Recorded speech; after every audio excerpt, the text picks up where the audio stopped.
देखिए, निकाय चुनाव ने एक बार फिर ये स्पष्ट कर दिया है कि ओबीसी वर्ग लोकसभा और विधानसभा के चुनाव की भांति, बल्कि मैं कहूं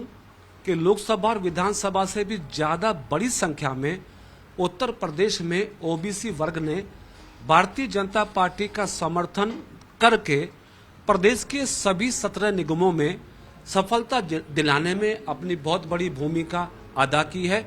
दोनों विधानसभा की सीटें जीतना, 17 निगम जीतना, इस बात का संकेत है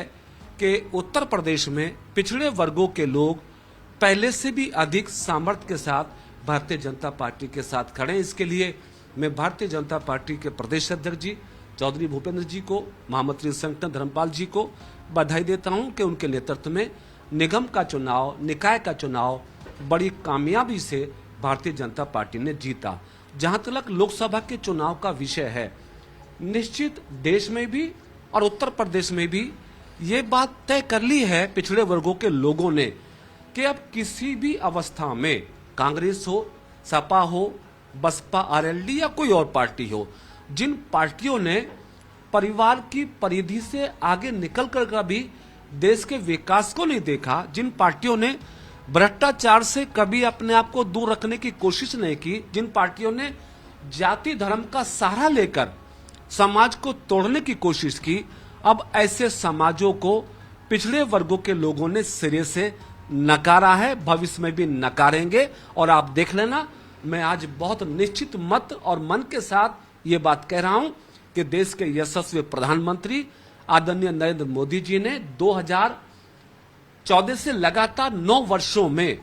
प्रदेश का विकास, प्रदेश की तरक्की, विश्व पटल पर भारत की प्रतिष्ठा जिस गति के साथ बढ़ाई है, पिछड़ों के हक में जितने बड़े फैसले लिए हैं, निश्चित मान के चलिए कि 2024 के लोकसभा के चुनाव में उत्तर प्रदेश में मैं कह सकता हूं, पिछड़ा वर्ग मोर्चे का अध्यक्ष होने के नाते भी, कि उत्तर प्रदेश में ओबीसी वर्ग लामबंद होकर 2014-2019 से भी अधिक मात्रा में अपने मत का, सामर्थ्य और शक्ति का प्रयोग करके देश के यशस्वी प्रधानमंत्री जी को हैट्रिक लगाने में अपना पूरा खुला समर्थन करने वाला है। इसके लिए हम व्यापक तैयारी पूरे उत्तर प्रदेश में मोर्चे के माध्यम से करेंगे। प्रत्येक पिछड़े वर्गों के परिवार तक जाकर देश और प्रदेश की सरकार की उपलब्धियों को रखेंगे और निश्चित 2024 के लिए हर घर, हर व्यक्ति को भारतीय जनता पार्टी के साथ जोड़कर मोदी जी के नेतृत्व को और सफल और शक्ति में बनाने का काम करेंगे। देखिए, 2 बातें बड़ी महत्वपूर्ण है। Number 1, Samajwadi party, Bahujan Samaj party, RLD या कांग्रेस। उत्तर प्रदेश के और देश के ओबीसी समाज के लोग इस बात को निश्चित समझ चुके हैं कि इन पार्टियों ने ओबीसी के नाम पर सत्ता में आने का काम जरूर किया, लेकिन जब सत्ता में आने के बाद ओबीसी वर्गों के हित में